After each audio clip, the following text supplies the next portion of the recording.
You, what going on? What going on? What going on? Welcome to another live streamed episode of the Same Difference podcast. Yes, I know what you're thinking. Another one?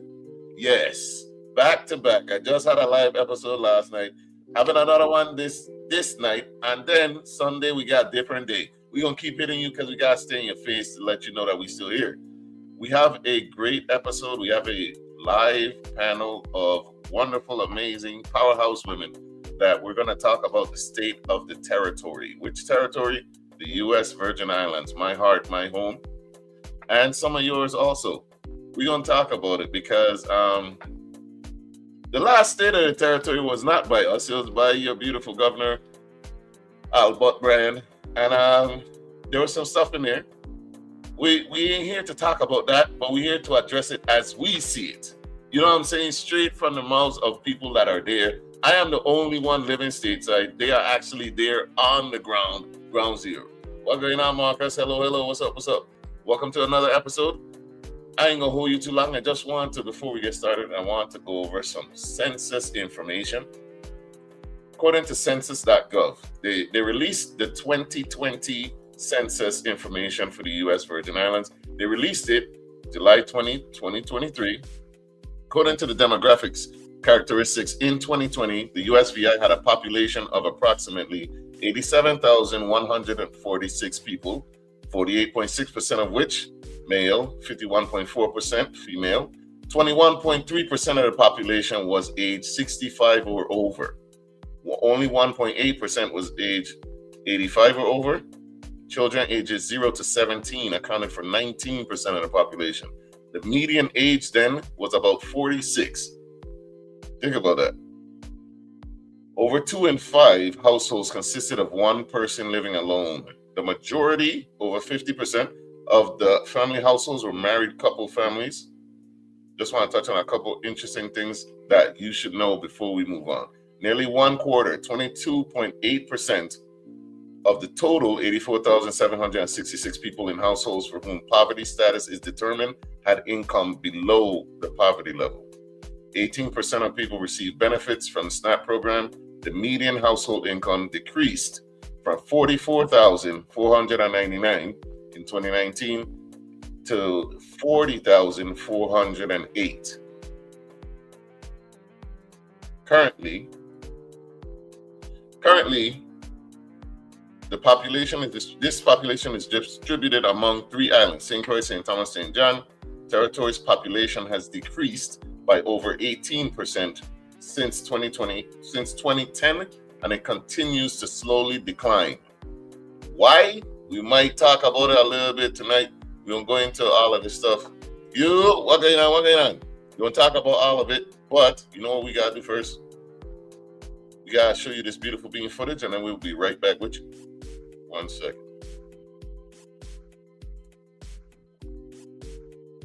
All right, here we go.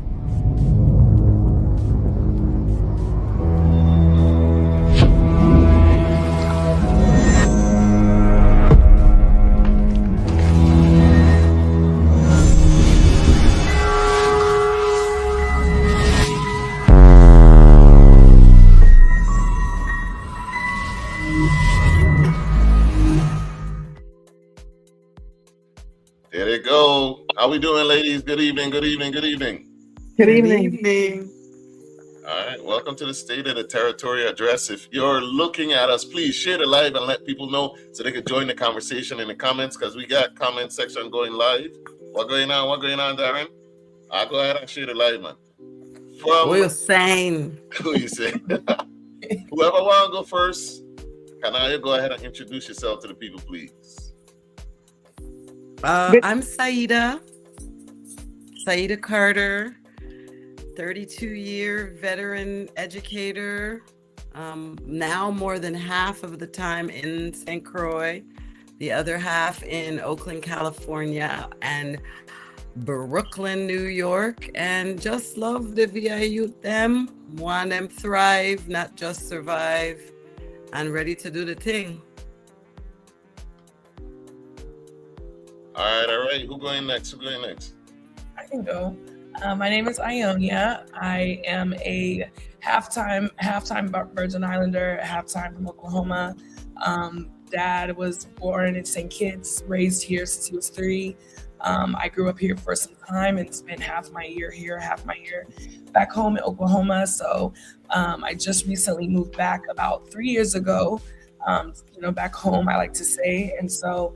My background is in operations and administration, but I'm also a very big researcher and intaker of information, and definitely find it very important to stay up on the current happenings and what's going on. So I'm really excited about the conversation tonight.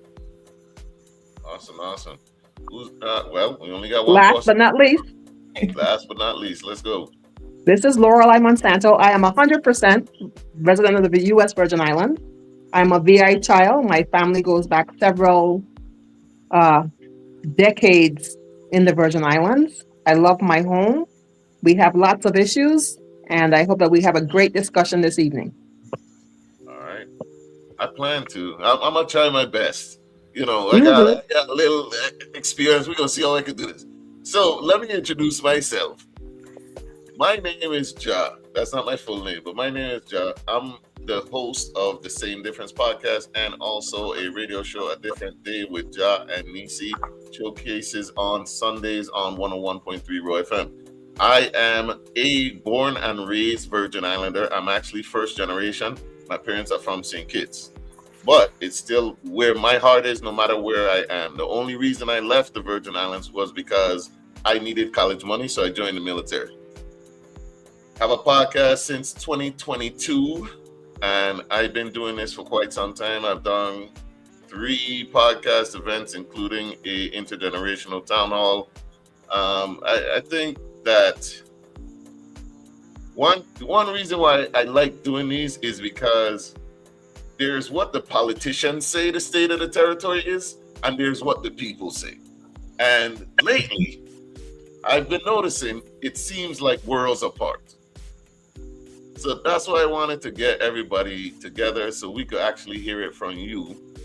We're going to have some questions, but it's really going to be a conversation. And then we got the live comments we're going to be putting up on screen and addressing also. So we're going to keep it straight like that. First, let's jump right into it. What does it mean to be a Virgin Islander to you? I'll start. Stump by. I will start. Okay, this is Laura. This is Lorelei. I will start. Right. A Virgin Islander is a person who is strong, has intuition, has heart, has love, that cares for the entire Virgin Islands, no matter what island you live on, and want our community to grow and to heal. Thank you. I like that. What does it mean to be a Virgin Islander? Who's up next? I would say, to me, it means having just a connection to the Virgin Islands. It doesn't matter if you live here still or if you were born here or raised here, but having a connection to the island and really intentionally utilizing your resources to pour back into our land, our people, and also an appreciation of the culture coming in and, coming alongside us, whether you're from here or not, like just having a true appreciation for what it is we have and what we do and who we are. There's a Bob Marley song that says, "Some are leaves, some are branches, but I are the root." So for me, I came to the Virgin Islands as a 2-year-old. I'll be 55. And let me tell you, this is my home, right? You basically feel connected and rooted in this place, and you want to see it thrive. I mean, you can be anywhere else in the diaspora, but for me, this is where you've landed or you've been raised, born here, whatever the case may be, but you are here for the betterment of the place. Ramon says to be Caribbean is a badge of honor. We're appreciative of the little stuff and we can make the most out of nothing. I'll choose to be Caribbean in every lifetime if I had a choice. Oof.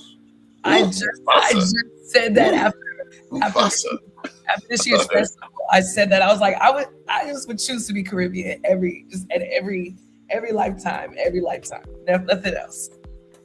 To be a Virgin Islander is to endure, survive, appreciate, overcome the cultural and spiritual. Now, with all those answers, beautiful answers, by the way. I loved it.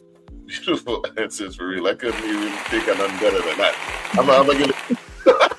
So I ain't gonna even try.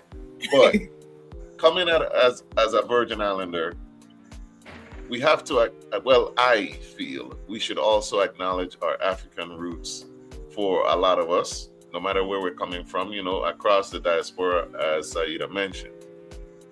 How do we keep in touch with those roots? Because over time, it seems like culturally, we're losing our connection. And by extension, we're losing our connection to being Virgin Islanders. So how do we maintain that going forward, do you think? For me, everybody wants to follow like America, right? I lived there many years, taught there, was educated there for higher ed, but I feel like we have to connect to our African ancestry because that's the stuff that gave us that rooting, that same rooting that I was talking about. And now is a time of real like spiritual warfare and the ability to connect ancestrally and go in and you know, with loving community, creating loving community. That's something that we got, you know, for generations. And I think that's attributed to our connection to the throughout the diaspora. Because it seemed like sometimes our people want to be everything but African. You know what I mean? So what do you ladies think about that? Well, I mean, look at the state of our really our world, but specifically our country as a whole. It's like our culture is literally they're attempting to literally delete our culture, wash it away, you know, change history, change what it means to be Black. So it's almost like, I mean, for years, I mean, for decades, we've been told we're not good enough or we're less than because of the color of our skin. So for generations, we've been battling with trying to stay connected to something that the world is telling us we should be disconnected from. We need to assimilate into white culture and all this. So it's like, we're in a battle. We've been in the same battle since the 1817. I mean, you could go all the way back. So it's like, how can you connect to something that you're being programmed to think is not good or is less than? How do you do that? You have to make it a point and be intentional. Go and, you know, really get in touch, like Saida said, like really getting in touch with our African roots. Being intentional about that is how we can do that. Okay, I'm going to start the controversy with my answer. The people of the Virgin Islands had to petition to have history taught in the school system. They went to court. Well, a law was passed that is not being respected. So if we are afraid to teach our own history, we cannot blame other people for that. We are an unincorporated territory of the United States, Virgin Islands, and we have failed in our capacity to do what is right for the children and the people of this territory. Ja, you don't have that air horn sound. Let me see what I got. That's it right there. Yeah. All done. Church out. That's that, yeah. I mean, we're a colony. We don't want to discuss the fact that we're a colony. We have Black and brown children. We don't want to teach them their history. Last week, I was talking about Arturo Alfonso Schomburg to a bunch of 12th and 11th graders. Choop! They had never heard of this man. And half of them sitting in the room are Puerto Rican and Crucian or Puerto Rican. And I'm like, yeah, I said, come on, this is a big man. How come nobody teach you about this man all your life? I said, when I lived in New York and taught for 15 years, I could go to a library that takes up a city block that is named after someone from your soil, from your ancestry, and you never heard about him. There's a problem. We have a problem. Knowing who you are makes you strong, and it is in the best interest of both colonizers and disingenuous leaders for you to not be strong. Then you don't question. You were gonna say something, Mayunya? Is VI history? VI history is a specific course taught in school, right? It's supposed to be taught. It hasn't been taught in decades. Wow. I did not know that. So we have to have a conversation in reference to ownership and how we as a people, a Black people in the Virgin Islands, run by our own, are running ourselves into the ground. So, we have to take responsibility for our failures and for our successes. But in regards to children and the youth, and you all are moving around the diaspora. You're moving from St. Croix or whatever islands, and you're living in Atlanta or in New York or wherever you are. And we have a serious brain drain, but we are creating this on ourselves. This constant barragement of why aren't we trying to help ourselves? We are a strong people. We come from a strong lineage. Why are we failing to educate our youth? I don't know if you all read the opinion of Mark Wenner this morning on Facebook, but he also gave a breakdown in reference to the children and the kids count. And we are failing our children to expose them. We companies that come into the territory, they get EDC benefits, and I don't see any mentorship. If there is mentorship, please somebody stand up and tell me where it is and how the kids can become better involved in those things. I don't see any School of the Arts. I don't see any mechanical, any plumbing. I don't see things that used to be. And these things that used to be, we had less resources. We have more resources now, and I can't tell you where they're going. So or maybe you could. Where did we go wrong then? Or what are we doing wrong? Because you mentioned the children and the brain drain. How do we reach them on a level that they can connect with? There has to be investment back into our home, our island. Like, I think about when the whole melee came on Facebook about telling people to come back, and people are like, come back to what? I mean, just like Lorelai said, like, there's no the schooling, the education, there's no opportunities, there's no, finances. Look at our electrical grid. Like, it's what are we bringing people back to? And our own government is stealing the money from its own people, taking the money out of our own. It's like us, and that's why when Lorelai gave her answer, I was like, that's it, because you're right. It's us against us. It's us doing this to us. So how do we stop the brain drain? How do we get people back? We got to have something for them to come back to. What am I coming back to? $1,000 a month WAPA bill, cereal that's $12 a box, a school system that's literally physically falling apart on top of our children. What am I coming back to? So That's real. What's one change? Let's talk solutions. What's one change you would make to retain more young talent? Shall I step up again?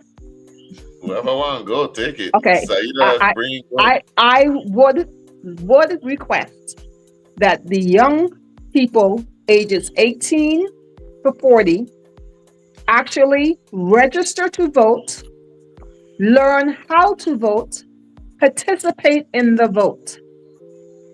Now, I'm not telling you how to join parties, because parties seem to be the problem. We have parties that are not in compliance, and that's another story. So the young people need to participate and understand why their vote is crucial, how the vote is going to affect them. You have to remember, between that age group, they are the people who are going to be taking care of us in the future. And I don't want to be out in the cold. I want somebody to take care of me. So I have to make a way for them. Honestly, we also have to document our joy as much as our pain, right? Ooh. I'm on this whole new joy kick. That's why I think it might be advantageous for me to leave social media. I need some joy, Dread. Like I definitely need joy, and I find that I'm barking at my students. I need to do this. I need to do that. Get yourself together. But I also need to, praise them and talk about the joy. People come here from all over the world and they're like, what? You guys live here? How lucky are you? So for visitors, this is a paradise. One of my students wrote so eloquently last week, to come here as a visitor, yeah, this is what's up. But to live here day and day, in our walk, it's very hard. You have to be a very headstrong, determined person to stay here on the regular. Now I'm gonna be real. So when I was 17, I hopped on the first thing smoking when I joined the military, right? To get out of here. And I remember being asked, why would you leave paradise? In my mind, I was like, paradise? Like even the place called paradise is not paradise. Like you only can go to paradise. So like it looks good when you visiting, but you come with money from somewhere else to spend it there. You chill, you relax on the beach and all of that. But me living there, it wasn't that for me. And this was decades ago. So like, it may sound good, but what happened where we are now, it didn't just jump forward. You know what I'm saying? It was a slow decline. And it seemed like people don't realize, hey, at some point, we're going to hit the bottom. I think we have hit the bottom. It's at some point. I believe we are there, sir. We are a corrupt group of islands. The Virgin Islands is filled with corruption. Our name is all over the Epstein files. We have people who are running for political office who were participants in this dilemma, and they want to hold the highest office in the land. I am sorry. They do not represent me. I want to make that publicly known, because our government is a reflection of its people. And all of us need to stop playing coy and address the problem head on. We need to rebuild ourselves, clean up. We all make mistakes, but you can't be the hold the highest office in the land. I forgive you, but at a certain point, but you can't hold the highest office. Do y'all agree that we're at the bottom? We're definitely at a place, Ja, where the level of meism and self-aggrandizement. No, that's a fact. Like I want to do for me and mine, but me caring about man and man round the corner, down the street. But I want to hook my people up, my ilk, my crew. We are at that point for sure. I mean, I don't know how much further we can go. I'm on a Bob Marley kick because tomorrow is his birthday, but graduating thieves and murderers, right? How murderous we are as a community. We're depressed. We're hurt. We have to start loving each other again in a most profound way. You couldn't tell me nothing when I would go visit my stateside cousins.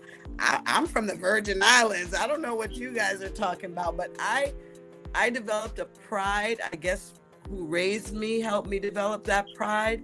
And being in this territory as long as I have, we need that pride back. Children are like, what is this place? I can't wait to leave. Even more in droves, but then some of them are stuck. They're not prepared to leave and do anything except maybe get eaten up by the white man's military. No offense. I had said a few days ago that lawlessness is systemic. And when you think about it, when there's no money, when there's no resources, when there's no governance, when there's no help, when there's no assistance, people just like Saeed said, like people are depressed, and people are depressed, they're desperate, They're just and they're just trying to survive, and not to excuse it, but it's like, like she said, it's man looking out for man, and I'm stealing money from this person just to put it in the pockets of my people, but I'm not putting it back into the community and all this kind of stuff. It's just like everybody's just holding on and just desperate, and so they're just doing whatever at this point to literally to survive. Let's get into that. Let's get into the lawlessness is systemic. Let me read some of the comments first, though. This oh man, this is sad. Home is not the same. We are near or at the bottom. It's sad for me to know St. Croix has no hospital. The fact we have one of them, but we don't have one. It's a shame. We have hit the last 2 feet of the system water, close to the sludge. The village mentality, Miss Saida, we have to get back to that. We're sinking. I believe we have hit rock bottom. We have such an unprofessional governor, awful medical conditions alongside with the education system being incredibly flawed. My generation and newer are leaving because we do not see the value the Virgin Islands should bring us. Ooh. Accountability is at an all-time low. Hear me out. We select 2 to 3 people to hold seats. If they do well, we vote accordingly next election and add another to the initial 3. If they don't do well, we select another 3. It's sickening. Need a governor that cares for the people. We gotta understand that. Like, I ain't gonna even say nothing about him. Yes, the governor is a piece in the puzzle, right? But we have to understand that personal accountability, and like someone else said, and like Saida was mentioning, the village. We have to take responsibility for what we're doing or not doing. I've told people before, and they'll get vexed with me. We gotta do it for ourselves. It's clear that the ones that are in governance, they won't. So at what point do you say, I gonna start at least? No matter what, that tax money gonna come out your check. But the fact that you could at least make sure that your child gets to school and you partake in this and you help maybe do a little carpool to get children to school, and instead of talking about the buses, do something else. At what point do we say we are the village? But yeah, we're gonna get into your comment. Lawlessness is systemic, right? So we all know, we've all heard about the DHS arrest that happened. They had this whole perp walk, highly edited cut video from VIPD, and it was all over the place, where they picked up 11 people from DHS that based on Medicaid fraud and misuse of computers and all this other stuff. What I thought was weird, when these high-ranking officials that cost the Virgin Islands millions of dollars, there was no perp walk. There was no video, no VIPD, big arrest, no, oh, we got them. They were walking cool and calmly to the courtroom, but this year gets a whole big display. And when I said online that this type of thing is inevitable, if you fix the economy first, then these type of crimes will go down. When you see people are stealing from the grocery store, that suggests something. When they're stealing necessities, when they steal from an elderly person over 100K and they go and buy transportation with it, they spend majority of the money to buy a car. And we ain't talking a $100,000 car. It's an Acura. That suggests something. So what do y'all have to say about that? Let's be clear. These people from DHS are being accused of committing Medicaid and food stamp fraud. So in the sense, they were giving out, or what it seems is they're being accused of giving benefits to people who maybe didn't meet all the qualifications or etc. Right? There's no really like monetary gain here. Like if I have food stamps, I mean, I'm going to the grocery store to use my food stamps. I'm not going to the ATM to swipe my card and take off the money for my food stamp card. So then you have these high elected officials, these commissioners and all kind of things that have literally stolen money. Like they've gotten money in hand, taking this money, going on trips and buying houses and flying here and there and everywhere and big car and all kind of thing. And it's like, like you said, no perp walk, no big BI consortium article and all this kind of stuff.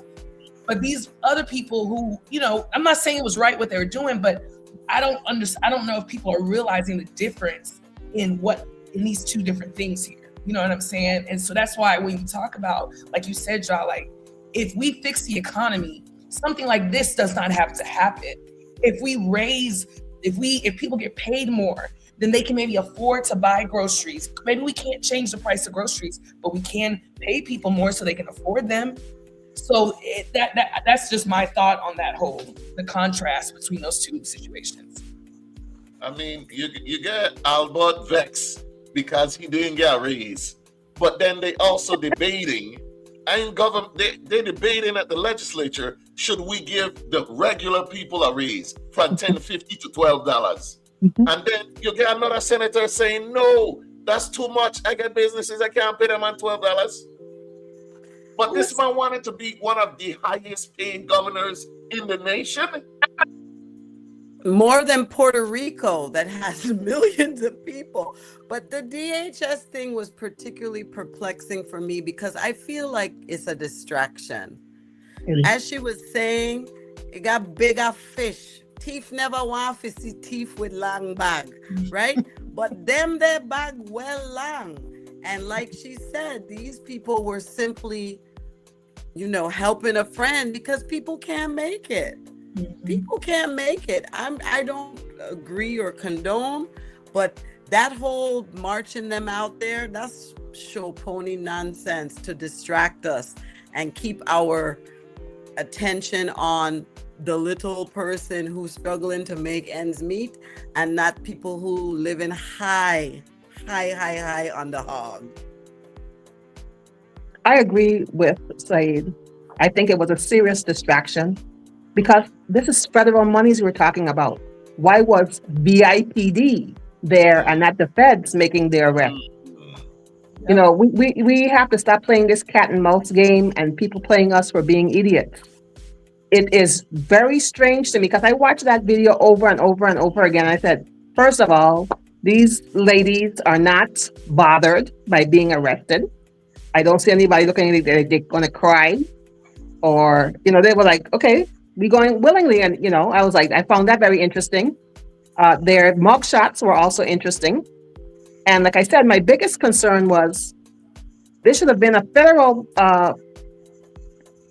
arrest and not a local because this is a federal program. And one of the ladies was recently arrested a couple months ago for fraud. And then she back in a government job getting arrested again for fraud. I ain't doing enough fraud. I'm working too hard. I need to do some fraud. No, you don't. Stay on the good side, Jess. Listen to me. She got arrested for fraud. Went and worked at the government system again. And got arrested months later for fraud. Well, who does she know and who is she connected to? Thank you.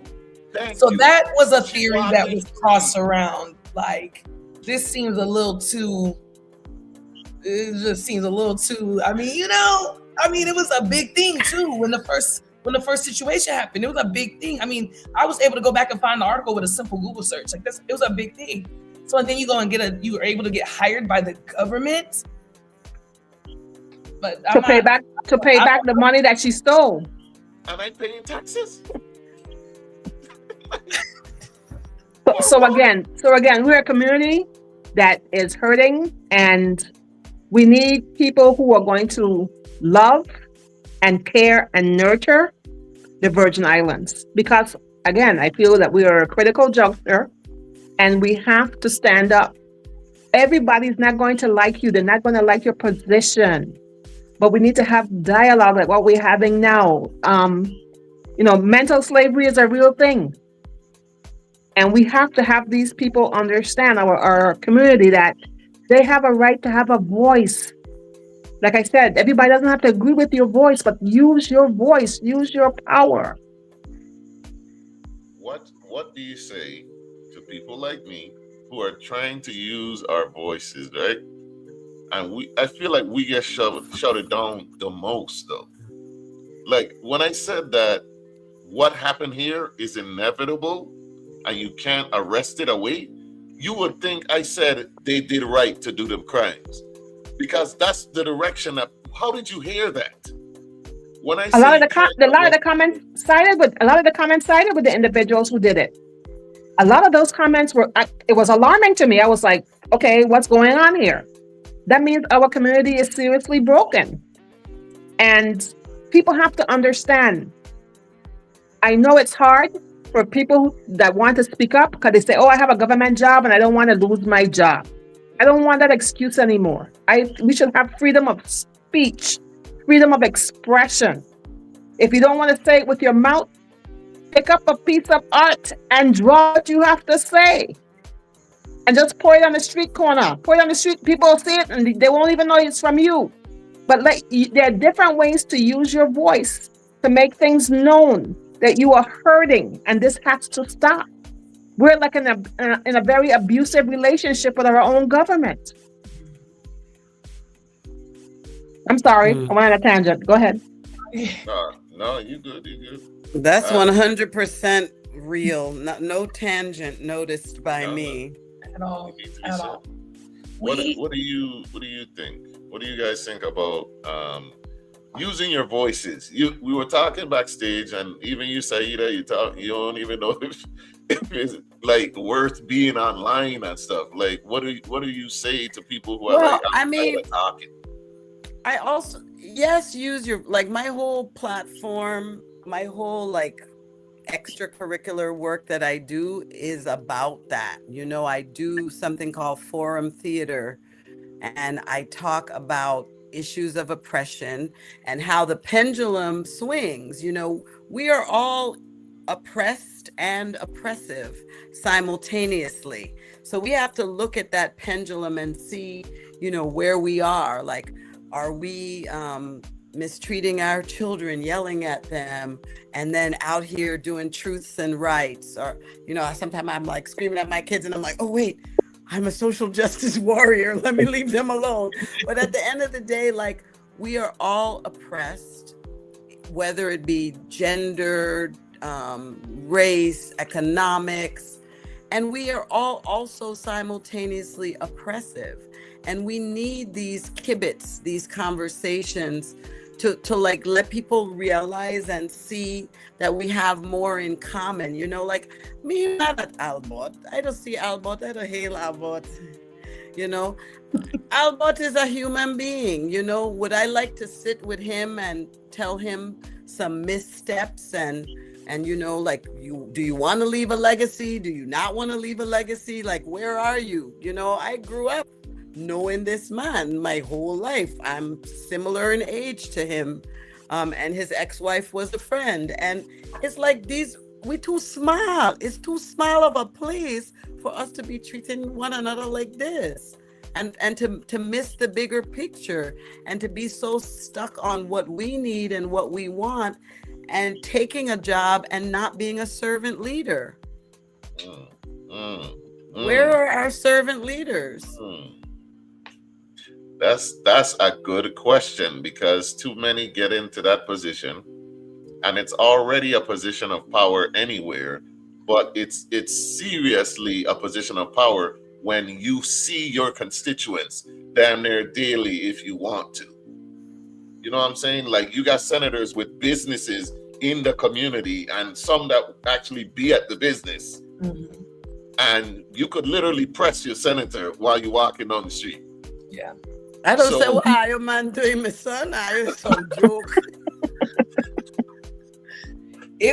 I will say, moving back, it was interesting for me because in Oklahoma, obviously it's a lot larger population. I don't see my governor.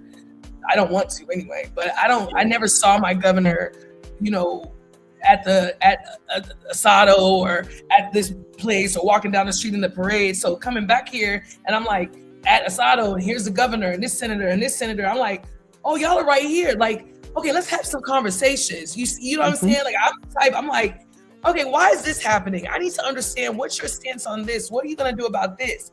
That's what I do. I mean, and I didn't grow up with these people. They know my family and they know my father and his family, but you know, one of my dad's childhood best friends is positive. And so every time, you know, I know he's not in the senator right now anymore, but it's like anytime I see him, I'm like, okay, so what's going on with this? What's the next, like, to me, that's using your voice, having the conversations, because we do have access, unlike people in other places, other states, territories. Puerto Rico, I'm sure, is a much larger place, so they don't probably get as much access as we do to our lawmakers. So that's how I use my voice.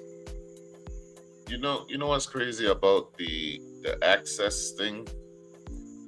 It's funny because they're within your reach, but at the same time, when was the last town hall? Mm-hmm. The last town hall I remember with Albert was the infamous one where he told that woman that she was untouched. Yes. When she asked a valid question. You better leave Karen alone, Dre. Karen is not the one. But that was the last time. I will never forget that.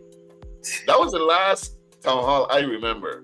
That's so how do why. you have a community where you could walk side by your senator and governor, but you also don't talk to your constituents? You talk down to your constituents. That's what he did. Yes. And it's sad. I don't feel like it has to be this way. I feel that there can be some tweaks and some changes. A person said, he'll never get a halo from me. I love that. But, you know, one time I saw him and he said, oh, Saida, me see you in a while. And I said, you ain't want to see me, Dread. But, like, because you really don't want to have these substantive conversations about the change that needs to be made, or that you have chosen. I didn't choose a career to make those changes. I can contribute by making a more educated populace, but you chose a career that says you wanted to, you know, what's the slogan they had? I was going to say, make America great again. But Please. Whip, wop. Be the change. Yes, but they were very intentional about how great they were going to do. They were the new young intelligentsia. And what happened? We voted for them for a second term. That's what happened. We made the mistake. The first term demonstrated nothing, and there should have not been a second. Put him back in. We change course now, they say. There you go. That's what it was. Now they're trying to rewrote. Damn. What they changed to start having 5 course for themselves. Mm-hmm. I was really alarmed when I heard the numbers on those registered to vote here and those who actually vote. That was alarming to me. Let's get into it, because I know, Lorelai, this is a topic that you're very into and want to talk about. So let's get into the voting numbers from the last election. Let me find it here. All right. 31,171 registered to vote. Only 15,952 votes cast, representing 51.18%. St. Croix, which usually leads the way, 14,822 registered. St. Croix, only 8,480 actually voted, which is 51.21%. St. Thomas and St. John, 16,349 registered, 7,472 voted, 45.7%. Voting. Let's get into it. Do you vote? 100%. My ancestors fought for this. Okay. I just recently registered to vote here. I was a registered voter in the States, and purposely because of the elections coming up here and going back to that using our voice, I went ahead and registered to vote here so that way I'd be able to vote in the upcoming elections. But then when I look at the roster, I think, oh. I know, I'm like, what are the options? It's going to be a hard search to think about, who do I choose? That's the thing. I asked about that, right? For me personally, I don't think it makes sense to vote unless you vote with a purpose. And to make a difference, you actually need a community on the same target when you vote, which we don't have. Also, I think, which this is another thing that I thought it was like common sense, but apparently Facebook don't feel so. I think that when you vote, right, you need to have a reason to get up and vote. I don't believe that just saying, hey, vote, it's your civic duty, is going to work anymore. Nobody ain't trying to hear that. We don't rock the vote, Vote to save your life. We need something else. Vote to save your life. Literally. It's that simple. Literally. If you do not vote, that's why we're being railroaded. That's why we're being gaslighted. You have to vote to save your life. If there's a person, if there's a person you feel in your community who can represent you, you need to ask that person if they're willing to get involved. If they're not, ask them. If there was a write-in campaign and the people showed that they really wanted them, would they accept the position? Voting does not necessarily mean that you always have to pick from the slate that's there. You can write in candidates, people who have not actually gone through that process, but you can write them in and support those people. The problem is we have to understand also, stop voting for your family and friends. Ooh. Vote for capacity. That's it. That's the voting for fish fry. That's the mic one. drop. Lorelai did it. Mic That's drop. right there. Go home. That's it right there. No, here. Okay, so here's the question, right? When I say you need a purpose, you need a purpose to vote. I'm talking about I don't believe that the younger people want to hear this your civic duty, fight to because democracy depends on it, because that was what the Democrats were running on for the last two elections, right? And it still didn't work. Why do you think people are cool with, especially in the Virgin Islands, they vote for family, they vote for fish fry, they vote for best jam, but it's nothing. How do we get people to vote based on, hey, I am going to do this, this, and this? Because it doesn't seem like that's what they're voting on. I don't. But even when they, go for it. Can I give you a caveat? Go ahead. Okay, you talked about the Democrats, so I'm going to be specifically about the Democrats in the Virgin Islands. They were speaking the other day in the Senate about voting parties, who was a Democrat and who was not a Democrat. So we learned at that hearing that 50 or less are actual Democrats, and the other 18,000 people is pretend Democrats.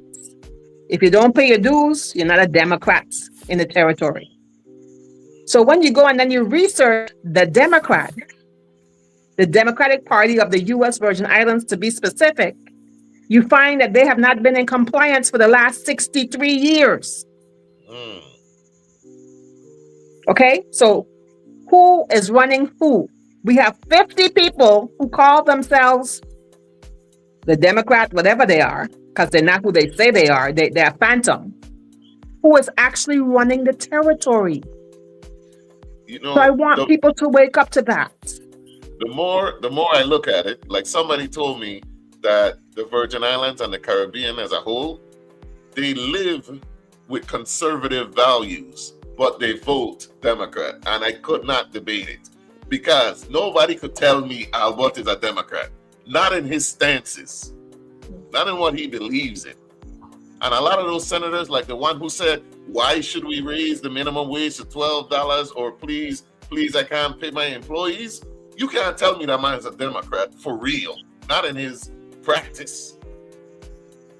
So I agree with Lorelai, man. It's true. So what are we doing? What are we doing? We start now. We start holding people accountable. We start asking the tough questions that nobody wants to really address because they're afraid they're going to be ostracized. We have to, I live this nightmare all the time. I'm always the person out there saying, no, I can't go with that. we gotta tweak that. I can't. I'm trying to be the voice of reason because guess what? I'm getting older. My children are in Atlanta, where you are, and I would love for them to come home as well. But I agree, there is nothing here to captivate them and to make sure when young adults come back home, they want to have housing of their own. They don't want to live with their parents. They want to be able to have a decent job that pays them a wage.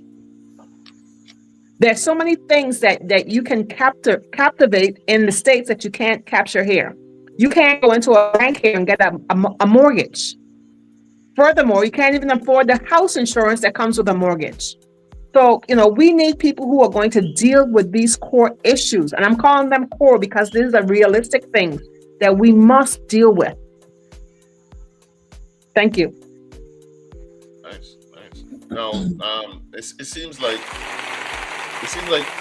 people feel that we can't do anything after we get them in, and that's not necessarily true either. Like they could just get in. Once they get in, they ain't gotta do nothing, and we just gotta live with it for 2 to 4 years. So, like Ciano says, we vote, but the people we have voted for in the past turn around and don't do nothing. They run a great campaign and then don't do nothing when they do get in, which is true. But like, if you don't like your governor or your senators, you could get them out during the term. Mm-hmm.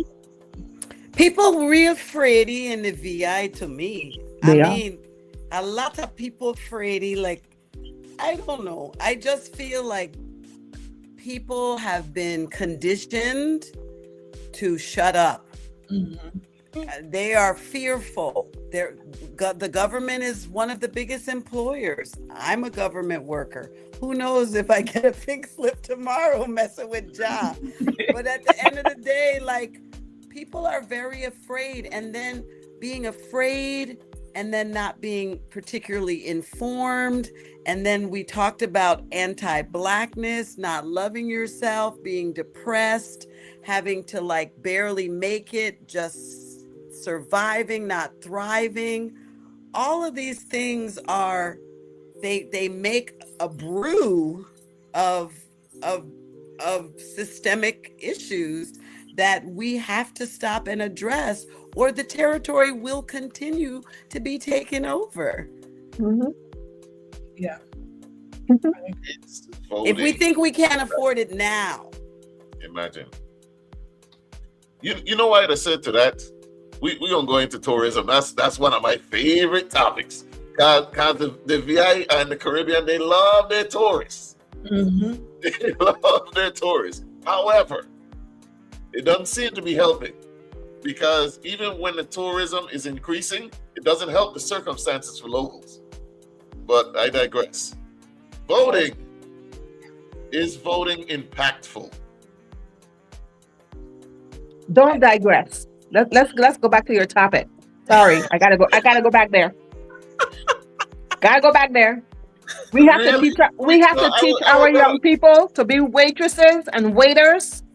Those tips are phenomenal, people. Now we talking. Mm-hmm. Hey, we go. Tourism is up next. We gotta finish this one. We gotta complete this one. Is voting impactful? Yes. I think voting is impactful. I can understand the lull that many people have. They feel as though their vote doesn't matter, or they feel as though they vote for these people and they get in and then they don't do anything. And so I can understand just being over, just the process, the same cycle every single time. But that doesn't mean you stop. And like you said, just because you vote them in doesn't mean we can't do anything after the fact if these people don't stand up to what they said that they were going to do. But I don't think people know that. I don't know how many people know that a senator can be removed, after being elected, voted in, or maybe they do, but they don't know the process or anything like that. Even the protests that happen outside of the state of the territory, I'm thinking you're looking across the US and even the world, and look how these people are coming together to protest what our government is doing, what's happening in overseas and all this kind of stuff. We can do the same thing here too. We might be small, but we can all come together, protest down freaking in Christiansted, down in town, on the waterfront in St. Thomas. I'm not as familiar with St. John, so I don't know. But wherever, it's like, why don't we do that same thing? I see the protest, but it's maybe 10 people, 12 people, 20 people. No, what about the thousands of people that voted, and you voted for these people who aren't doing what you said that you wanted them to do? We have the right to protest. We have the right to be heard and to speak out. But like Saida said, it's just a lot of fear mongering. Awesome. There are young people stepping up. Somebody mentioned like cane cutters.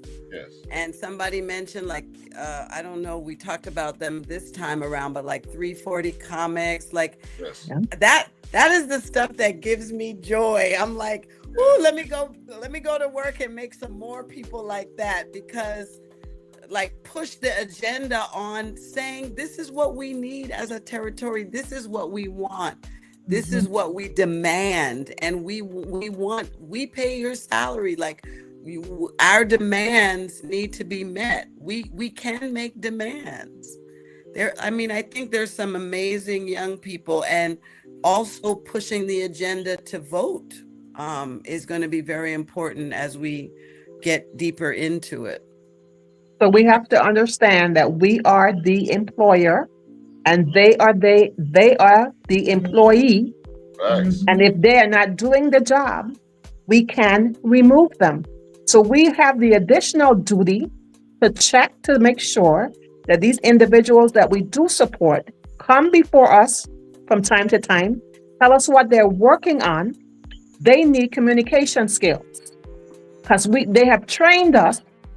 And I've noticed recently in the legislature, they're not letting us into the well to testify anymore. They're taking your testimony, reading it into the record, but not inviting you up to the well to have conversations, because they don't want conversations. They don't want, all they want to do is read what you have to say, and then you be quiet in the back.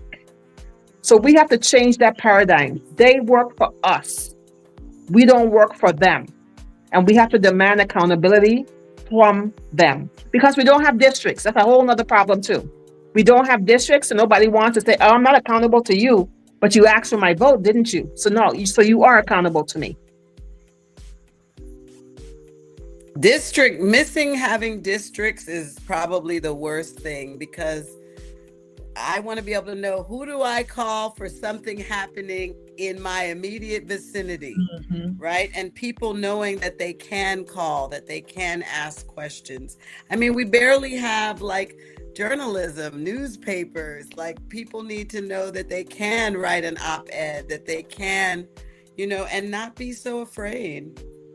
I think districts and correct me, I'm not sure, but has the VI ever had districts, or it's always been the way no districts? No, they had districts back in the day before you and I were born or even thought of. What made the change? What was the thing that kind of took us away from They that? changed the dynamics because we had an influx of people from the Western Caribbean, and they wanted to be inclusive. And I guess they came up with this idea that is not really working out. Like, for example, on St. John, we have a person that is called a senator at large, but we don't vote for that person. The person gets the votes from St. Thomas and St. Croix. St. Croix doesn't know what's happening on St. John, nor does St. Thomas most of the time. So They don't know who is really active. And when you say run a campaign, I have heard people, I've run for senator at large, and I've heard people tell me, well, I went to school with him, so I support him. So we have to do due diligence. We have to interview these people. We have to see if this job, if we're willing to give our hard-earned money, $85,000 to them, while you're making $20,000. Yeah. All right. Anybody else want to chime in before we switch to my favorite topic, colonizers and tourism?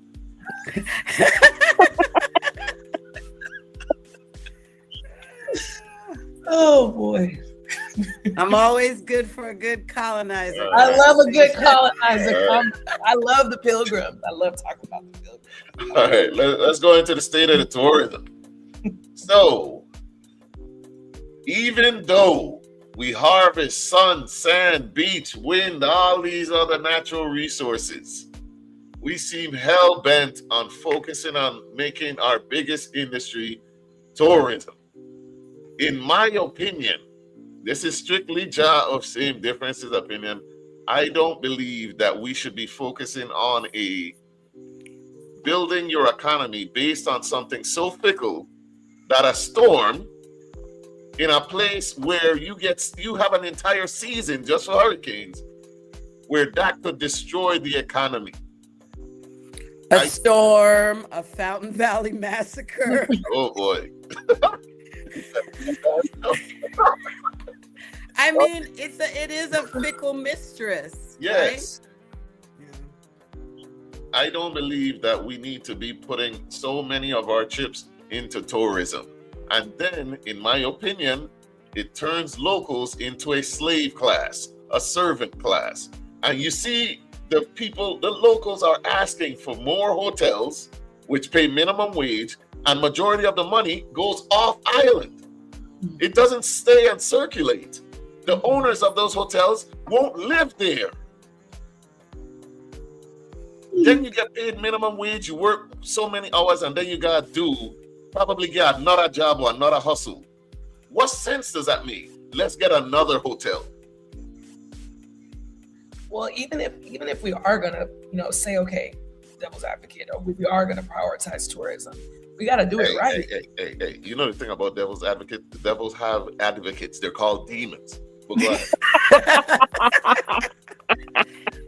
All I'm saying is, if we're gonna do it, if that's what it's gonna be, so there's two sides, right? It shouldn't be. I agree with you, Draw. It shouldn't be our main draw, our main support system. But if it is gonna be, it should be done right. It's not being done right. First of all, it's not equally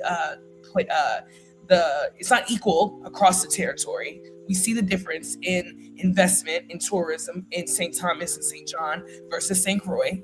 And then you go down island to all these other islands and you see how, no, tourism may not be their main driver, but look how they do tourism. You go to St. Martin, you go to Dominica, you go to St. Kitts, St. Lucia, Aruba, these different places, roads paved, all these different hotel options, all kinds of draws to bring people in. So the experience is what the experience is.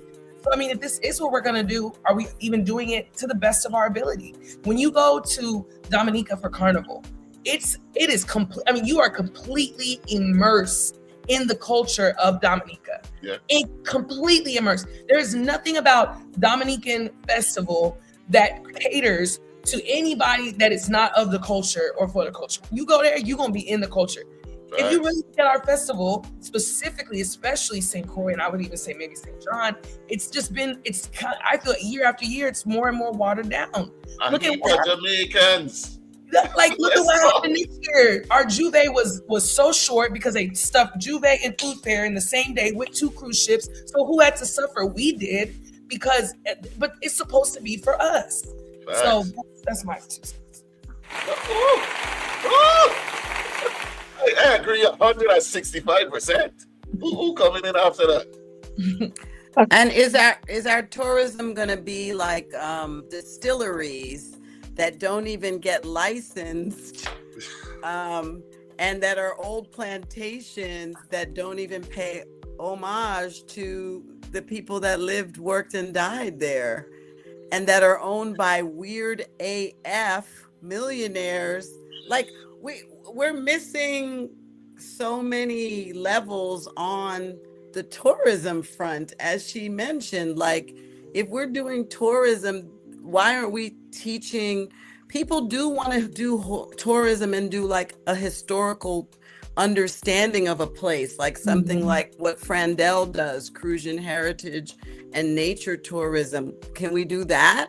Is tourism fall down, drink rum, and go to restaurants that are not owned by local people, that are not serving local cuisine, that many of the wait staff is not people of this shores? Like, I mean, yes, I've been a waiter. You can make money, but some of these spaces aren't even hiring our young people. That's it. They're hiring people, their cousin that they brought down from Minnesota or Oklahoma or Because wherever. because we Like, haven't because we have failed our we have Go ahead, go because ahead, go ahead. because we have failed our people. For example, in the Bahamas, you have to hire locally. In Tortola, right next door, they have belonga status. There are certain mechanisms that are in place that, you know, let's go back to this EDC thing. They're supposedly supposed to hire local staff, and they always use the excuse they can't find local staff. Hogwash. They hire their cousins, their aunts, their uncles. They bring them in, the 5 people they need. All they want is a tax benefit. We gave away $300 million to Epstein. You know what the Virgin Islands could do with $300 million? Well, we had billions and we messed it up, so I guess I can't talk about that. But it would have helped. Yeah, I think the general consensus is that we're doing tourism wrong, and then it's wrong on so many different levels. Like, y'all are right, it's on so many different levels. Like, for one, it's 3 very different islands. Mm-hmm. You can't just market us all in one way. You know what I'm saying? Like St. Thomas, you go for a totally different place. They call it Little Hollywood and all of that stuff. Market that differently. Then you got St. Croix, the big island where we have all the space, and market our ecotourism. How about that? How about building back up Wim Great House and stuff like that then? You know the colonizers love a plantation. They'll have so many weddings out there. They love a plantation. Them man will fly from their home, pay tens of thousands of dollars to do a wedding on a plantation. Build back up the thing. Yeah. You have bioluminescent tours and stuff like that. Why aren't we have, I think, 2 welcome centers on St. Croix? Why aren't they why don't they combine the services like the tourism services and the welcome centers that you have on east and the west side? You get Do my we, point? do we have weddings at Auschwitz? Do we have weddings where people have been died and murdered? You know, that's the thing that really gets me. What exactly are we doing as a people to ourselves? What are we selling? For St. John has a national park. We're talking about tourism. What is the federal government giving us in reference to that product? Because they're the largest landowner and they pay the least property taxes. And because I live abutting the national park, my taxes are ridiculous for a house that's not completely finished. Okay, so we have impacts on different islands. St. Croix, I want you all to brace that historical nomination that you all have gotten. It's going to change your lives. When you are in a historical district, there are certain rules and regulations. I hope they start to educate you guys as to what is actually going to take place with that. I see everybody touting and saying, yeah, it's a good thing. I'm like, yeah, better think about that. Because I live on an island that is 70% national park. We don't have parking, or they're supposed to take care of certain roads. It's ridiculous. And the people who are in charge, they don't know certain things. You know how many years I have to tell police officers the North Shore Road is our road, belongs to the people of the Virgin Islands. They're like, oh no, the National Park Rangers have control over there. I'm like, no, they don't. Those are our roads. So we have to keep this educational component moving all the time. So it boils back down to our initial conversation of it's going to take the village to keep the educational process going. And we have to go back to storytelling. Because just today, Donald Trump had them remove signage in St. John. So I'm sure they removed signage in St. Croix as well at the national park. So we're being impacted. So we have to deal with that. Sorry. No. Because so much is happening at once. It's like a blitzkrieg of bullshit. You know what I'm saying? Like, it's hard to keep up with. And I think that's part of the plan. You know what I'm saying? Like, from the time this man stepped in office, he just started throwing shit at us. Mm-hmm. And like, that's part of the plan. And I 'Cause- mean, it's interesting when John, when the Navy ships were here in Frederickstead because of Venezuela, like I was like, am I living a different reality from some people that I know? Because they were like, "Oh, yay. It's great. It's a boon. People getting, shops are selling stuff." And I'm like, I really that removed from world history. Yeah, we need VI history, but we need world history. We need US history. We need all the histories because it was scary to watch these young, impressionable, mostly white, some men of color, but just walking around Frederickstead with these backpacks. And it was such a weird. I felt like I was in an episode of the Twilight Zone. Ras, like what is happening to my St. Croix? Are you aware that they're refurbishing the refinery as we speak? Well, our governor likes big oil. I'm like, is it not 2026? Are we still pushing big oil? But okay, I understand why they want it because again, I think that's a economic issue. No, it's killed people. It's killed people. Listen, I agree with you. No, I agree with you. But I understand. Listen, people have literally told me, I don't care. I have suffered from the skin rash and everything because I was staying in Harvey by my grandmother when it was raining down ash from that place. I know what it is. And my students, they're like, Miss Kaka, I care if they're gonna make $40 an hour. They do not give a damn. Yep. Listen, man, fresh out of high school and high school dropouts were making $36 an hour. Yeah. They do not care. I taught them, and I was like, "Hey, big man, you on that, If you want to run for office, say that you're gonna reopen the refinery. You gain it. Oh yeah, immediately. That's all you need. All you gotta say. That's all you gotta say. But again, that goes back to the desperation. Like people are like, you created a system where people are willing to risk their lives just to be able to afford to live. That's what we've created. So yeah, I might end up with some kind of cancer or rash all over my body or breathing problems or shorten my lifespan by 10, 15 years. But I mean, if I can go here and make $40 an hour, so at least I can then afford to buy food. I can afford to pay my WAPA bill. So I'll do it. So. But that ain't no different from the people in West Virginia suffering from black lung. Mm-hmm. They will see people dying and still go into them coal mines and be like, I'm a third generation coal miner. This is what we do. Yeah. Third generation with the two generations already gone. And this is another reason why it's clear that a lot of the Caribbean and the Virgin Islands, they're conservative. They do not care that this thing will pollute your beautiful paradise. They don't care that this will cause cancer. They don't care about none of that. Give me my money. I need my pesh. Yes. I think somebody commented and said that just a bunch of Republicans dressed as Democrats. Yeah. That's all it is. That's what it is.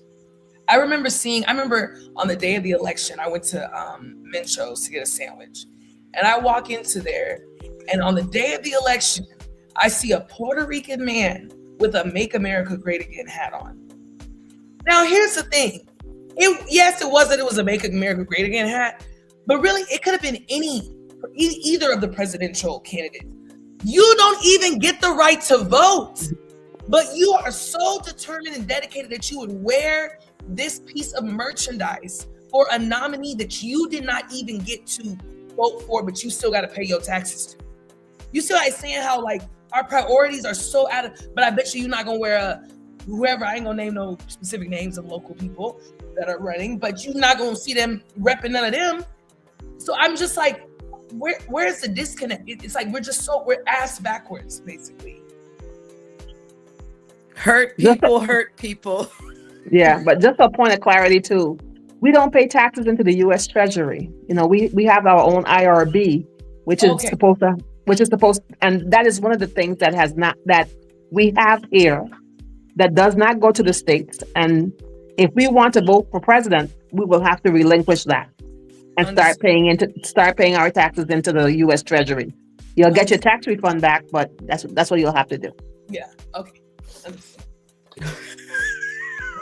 All right. Overall, what would you say the overall state of the territory is, in your estimation? Ooh. Isn't that the same question you asked us when we began? I'm about to say, what's Saida say? What's Saida say? Serious times. Yes. Serious time. Serious Yeah, times. I gotta bring it back around. What we didn't touch on is education. And we have educators on, so we gotta talk about it. Saida, I think you have. Where every day I'm 100% clear, crystal clear, that we are failing our young people in these schools. And this is my life's work I started in 1993, and it's uncanny how little our high schoolers know.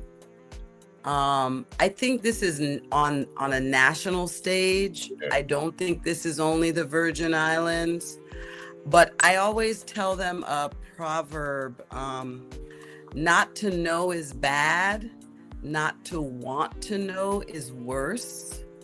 But it's like the literal dumbing down of America. And for better or worse, we are the U.S. Virgin Islands. We are a colony of America.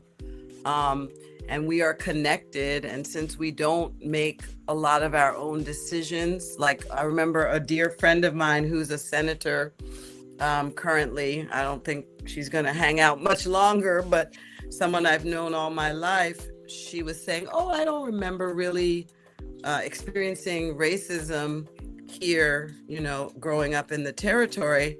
And my mom said, who made your textbooks, right? Like, you were not figured highly. These people, if we don't do much more for our students, we're going to create that serf class, those second class citizens that are going to be taken over and controlled and eaten alive by our neo-colonialists. That's exactly what they want. That's what, people can't create change or push movement or shift tides if they're not educated. And the hope is to dumb down the future generation, so that way they can be told and fed anything and they'll believe anything. I said it earlier, people can read, but they don't know how to comprehend. These kids they have no sense of comprehension. So they're reading something and they're just taking a headline and going with it, but they're not actually comprehending what's happening. And it's dangerous. It's actually, like Lorelai said, like at this point, this is life or death. Literally at this point is where we are.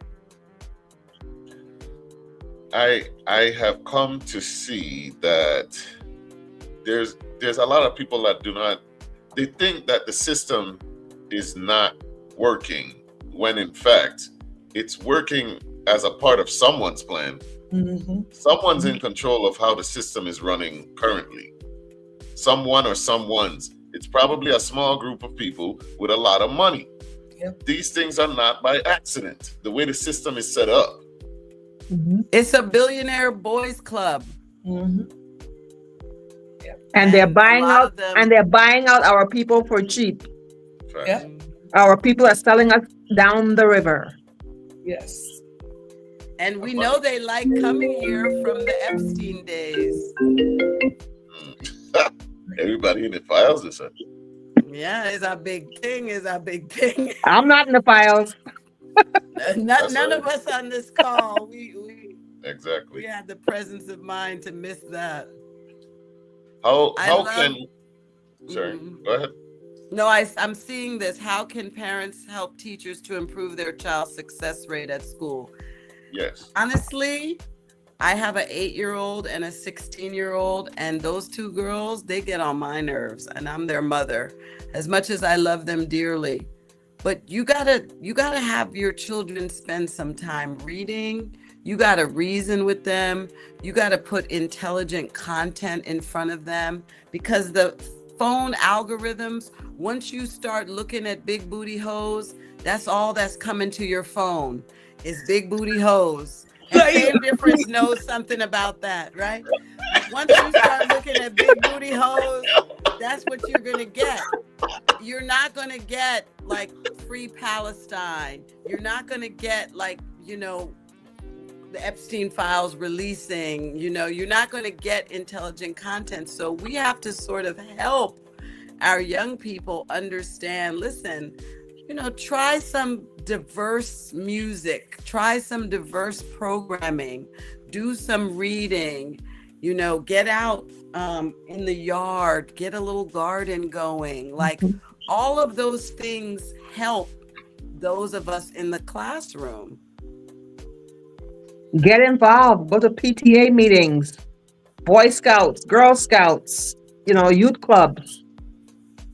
My daughter goes to India and Sri Lanka this summer because of a great program she's in. Wow. I had to rush back from taking my younger daughter to a sculpting class where we have a world-class sculptor down here for a month doing classes at the museum. Like, you can't just let him sit down in front of these screens and feel like things good, And I even tell my students, high schoolers, I said, you gonna wait for 4 people a semester to make you bright? You ain't gonna never be bright.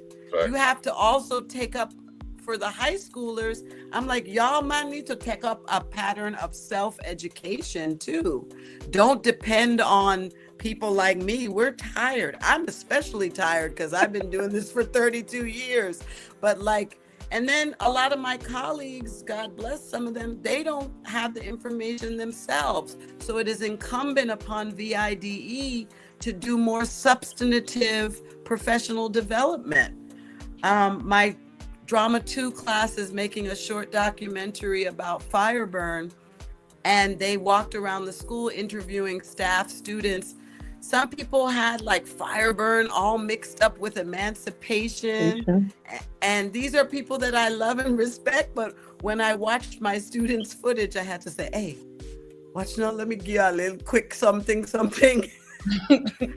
help you out, because you're here in front of kids, without the basic facts. And I'm a literature and theater person.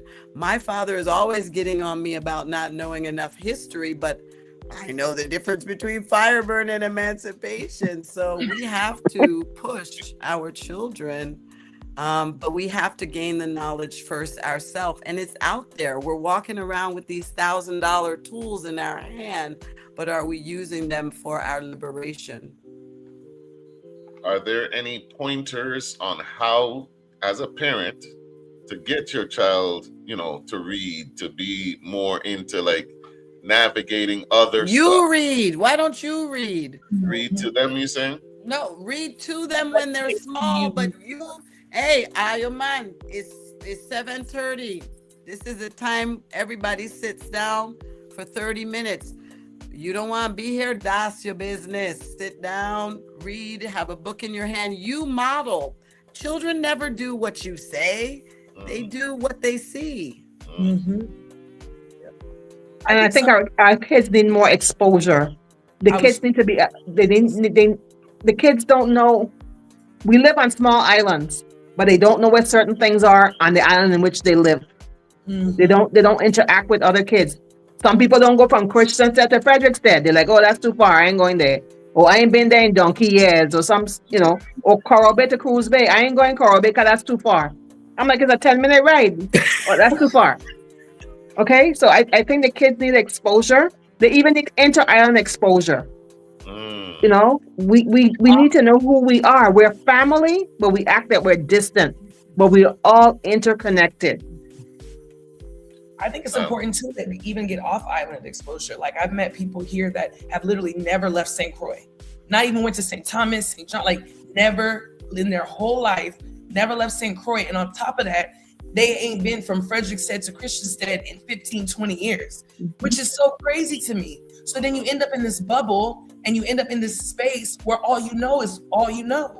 And even though, yes, we have our, like Saida said, we have these phones that give us access. I mean, getting exposure, seeing different cultures, different people, different ways of living, that also helps to create knowledge, and it opens up your mind to want to go learn more. That, like, I'm a researcher. I'll be on one topic and see something being talked about on that one topic and jump to that next thing to read about that as well too. That's how we become a well-rounded and intelligent and educated, informed people. Woo. Woo. Love it. I love it. I love it. Love it, Tommy. So I have a question, because they call us St. Croix, right? They're gonna always have an excuse. So I agree with everything that you ladies stated. However, how do you combat the excuses like, oh, I work 2 jobs, I ain't got no time to be doing all of that you talking about. I ain't got enough money to take them. We ain't even get, in the Virgin Islands, we ain't even get it, the hydrofoil no more. You know how much it costs to go just from St. Croix to St. Thomas. Why it look like island hopping? What do you say to them? I agree. I think it's absolutely ridiculous how expensive it is for me to take a 10-minute flight from St. Croix to St. Thomas. Absolutely ridiculous. However, that does not mean that you can't create certain learning opportunities within your home. Just recently in Oklahoma, they got 12 inches of snow. So school was out for a whole week.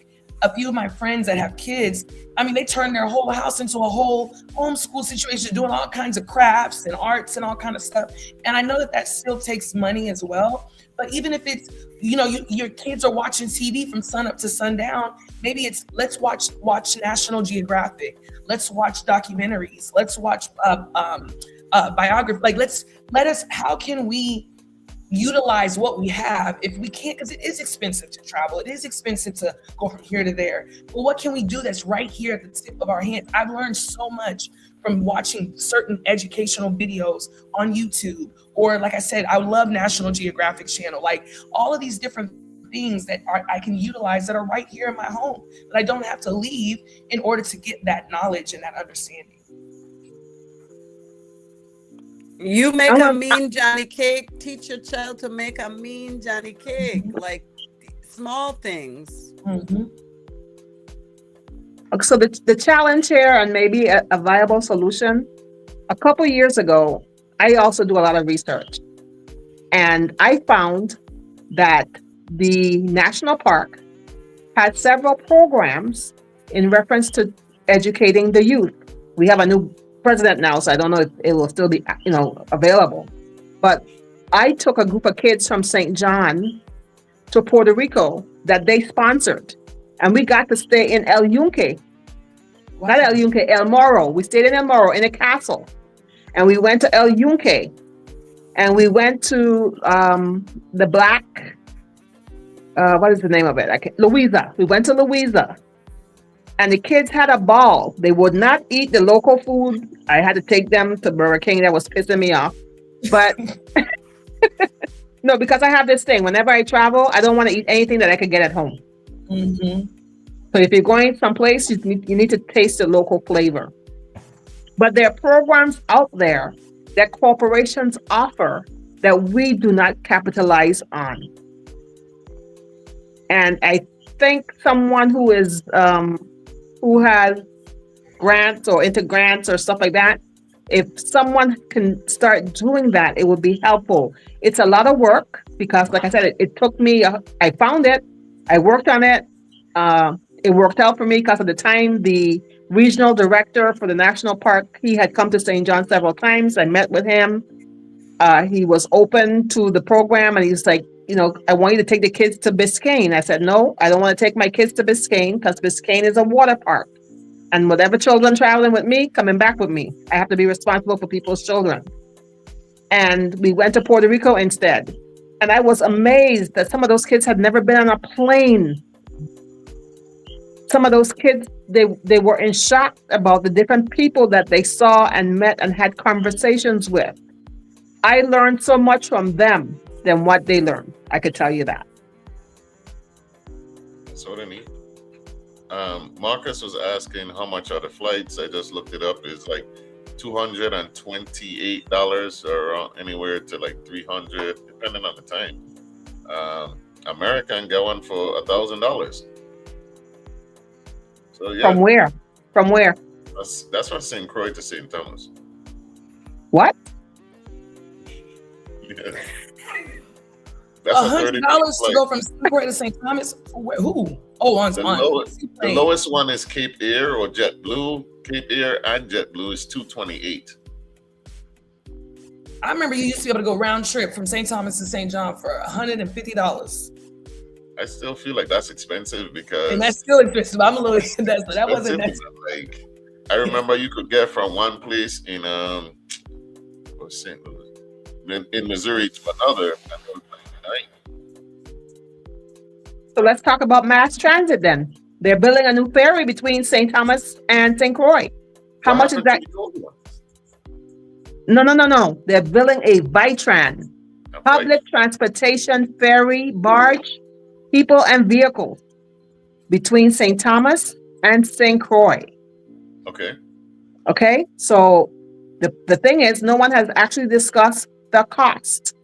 No one has discussed if this is going to be. We had a PSC meeting in the in St. John on Monday, and then another one on Tuesday. I went to the one in St. Thomas on Tuesday. And the question that I asked them is to define public transportation for me. Because if you constantly increase the rates between St. Thomas and St. John, it's going to be cost prohibitive for us to leave that island sooner or later. And it's not about family or friends. It's about public transportation and what it provides. For example, from Fajardo, Puerto Rico to Vieques is $2. To catch the ferry from St. Thomas to St. John, if you don't have if you're a senior, you pay $1.50 round trip. No, $3 round trip, $1.50 one way, or $7 for a resident. These costs impact St. Johnnians enormously because we have to come back to St. Thomas for everything. We don't have the necessary things to survive on St. John. So now we're also looking at, like I said, for a ferry being provided between St. Thomas and St. Croix. What are going to be the costs? It's public transportation. If you go to New York and you go to Staten Island, it's free. So we need to start having these tough conversations, because if the federal government is providing this vessel and saying they're trying to make our lives more adaptable and cost efficient to live here, then our people in the government, in public works, needs to make that mandate true. Okay, agreed.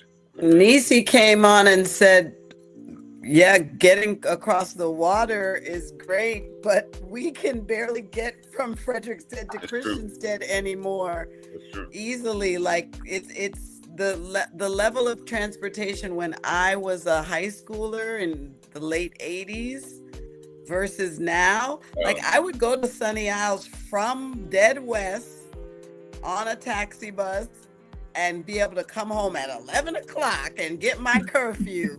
Children can't do that nowadays. That's true. The taxi bus are having to deal mostly with tourism. There's not an adequate amount of Vitran. Like I would love to get on that ferry if it's not cost prohibitive and go over to St. Thomas, but we barely have decent ground transportation. So when you said the state of the territory and we started this conversation talking about rock bottom, we're there. Yeah. It's true, because back in the day when I was there, I was surprised when I came home and couldn't even catch a taxi bus. Are we going to talk about that? Because I remember back in the day, like you could catch a taxi bus as long as you're on that main road and go from east to hell. You could just ride it for $2 back and forth if you wanted to. And now, like I remember I went home and I was surprised I'm standing there for an hour and a half. What going on? Only to find out, John, what you doing? Why you got ride? Like they don't even do that no more, for real. No.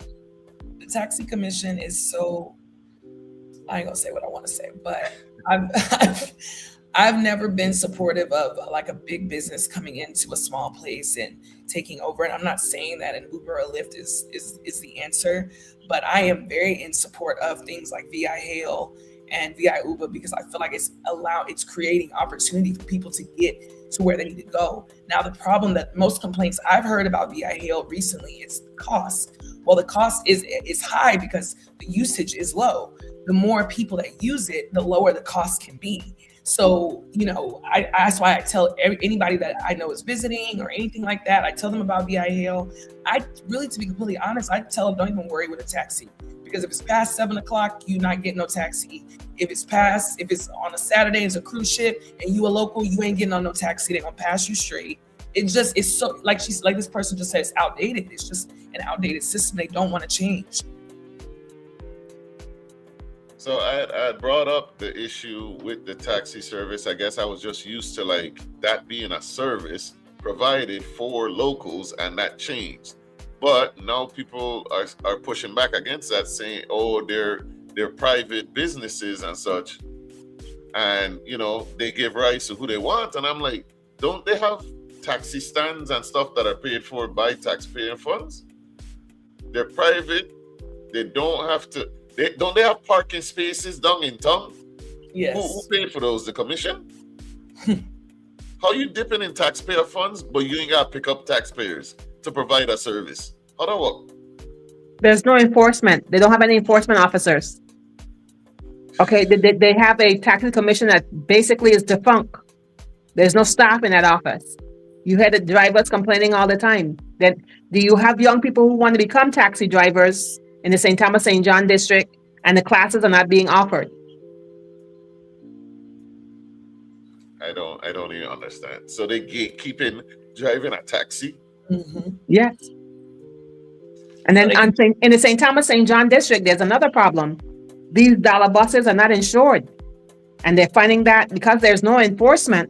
If one of the buses hits someone, they don't have any insurance, but they're transporting people. And I'll just guess the insurance is probably sky high, the rates, huh? But if you are transporting people, you have to have insurance. There's no and ifs or buts. I don't even, man. Look,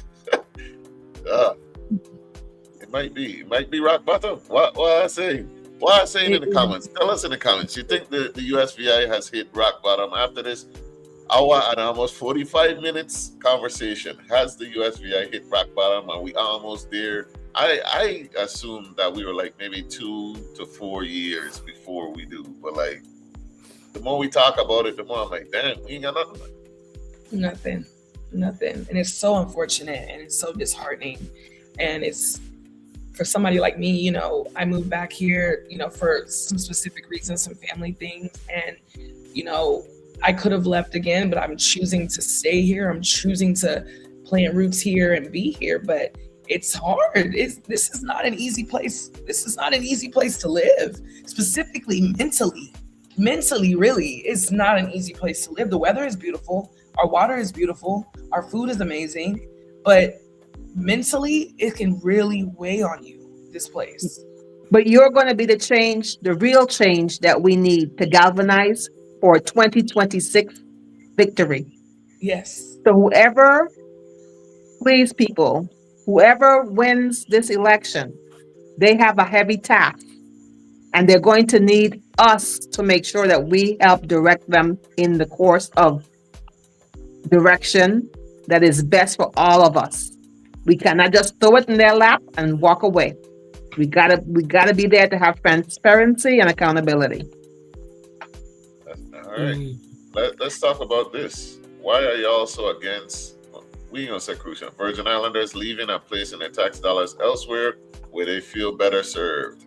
Every year we have a conversation about coming back home. We spoke about the brain drain earlier, but if the people that want to come home, like Ionia said, it's hard, and there isn't any type of path to like try to make that transition a little bit easier at all. Like even the governor got in front of a podium and a mic and literally was like, come back home, we need her to do this and this and this, like asking people to come back home to do work that's not being done now. I don't understand it. I love my Filipino co-workers, right? In the VID. Lovely individuals. But you will go tell the Philippines to bring teachers to the Virgin Islands. And I know teachers in various states, and they say stuff, Saida, I've been trying to come home for how long now? Like, have some incentives that are specifically around what kind of Virgin Islander do we want to create? What is the next 20, 30, 40, 50 years of the Virgin Islands going to be if we don't change how we're educating our youth? You got all these little chop shop, pro health, and whatever the various little health agencies that people are having to use because of the fact that our hospital is and all that. They're packed with doctors and dentists and nurses who are not homegrown. We're not growing anything except discontent. That's all we're going to home grow is discontent. I mean, we're not. My ex is a dentist and he's from St. Thomas and he was living in St. Croix. He was like, Saida, I can't find no young people that I could mentor. He said, I will help them pay for dental school or hygienist school. I will do a scholarship. I can't find children that even want to do this. And it's scary if we don't make our home better. But I mean, as much as I said rock bottom, I still gotta come back to the joy. We gotta love up on each other more. We gotta greet each other. We gotta see how one another are doing. We gotta have conversations like what you promote on this site as well. It's so imperative. It's the only way we're gonna be able to solution build and tease out what we need to tease out. I think it's hard to have these conversations more so now because it seems like everybody is angry. You know what I'm saying? Like, even when you say something and you mean it I've gone back and forth and I tell myself I wasn't doing it no more in 2026. I was just going to say, okay, and keep it pushing. Where it's like, you want to be angry, man.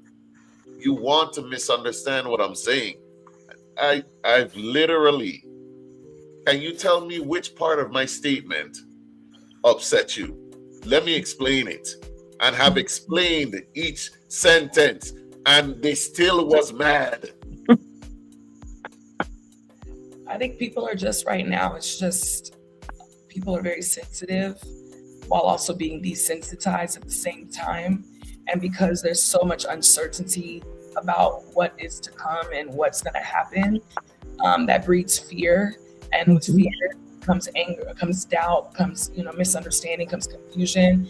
And so I don't think it's intentional. It's just, again, the system and the circumstances are creating what it is that what we're feeling, what we're receiving, it's that. And so until we can begin to see solutions or see things shift and change, it's just it's very heated right now and elevated for everyone.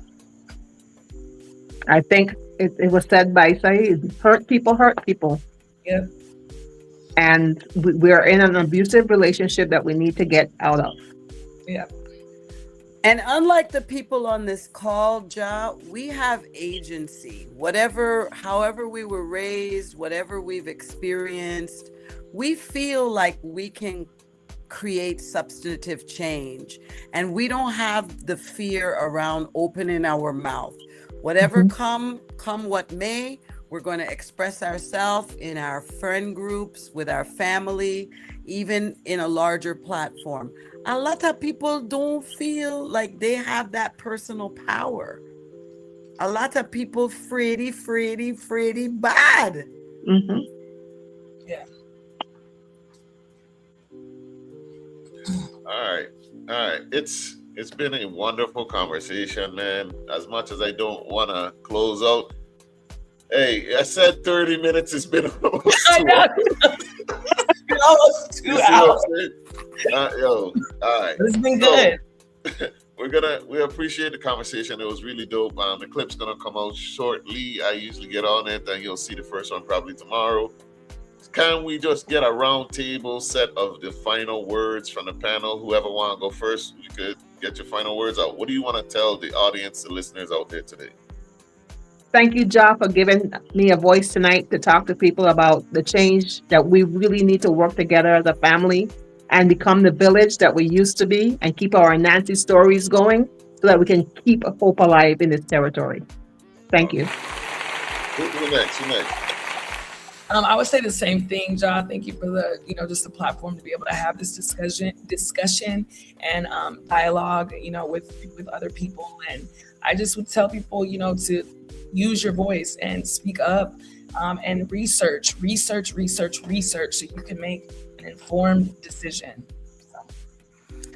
Just say it with your work, right? If you love the VI, say it with your work. It could be your individual work. It could be the work within your friend group and your family. It could be your work on your employment, your day-to-day hustle. But the way we're going to change and make this Virgin Islands one that we can all feel positive and proud of is people just got to say it with their work. All right. Nice. Thank you all, ladies. We appreciate you. And this is what we do here. Like, we haven't used the slogan, but when we first started, we called ourselves the People's Podcast, and we always will be, because it ain't about getting people with huge followings and pushing for clout and all of that stuff. No, we want real people on the ground who experience these things to have real conversations. So maybe we can have other people talking about the things that they're afraid to. So we appreciate you all for coming and being open and honest. All of you, because y'all didn't hold no punches, because I hate when they come on and I gotta write down questions and all like that. Nah. We need more people like you three that are willing to talk and have the real conversations. We appreciate you.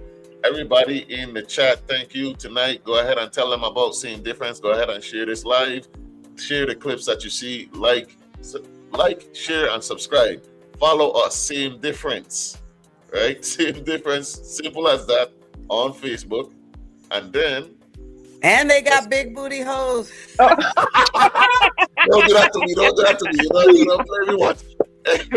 Or you can follow us on TikTok at same_difference_pod.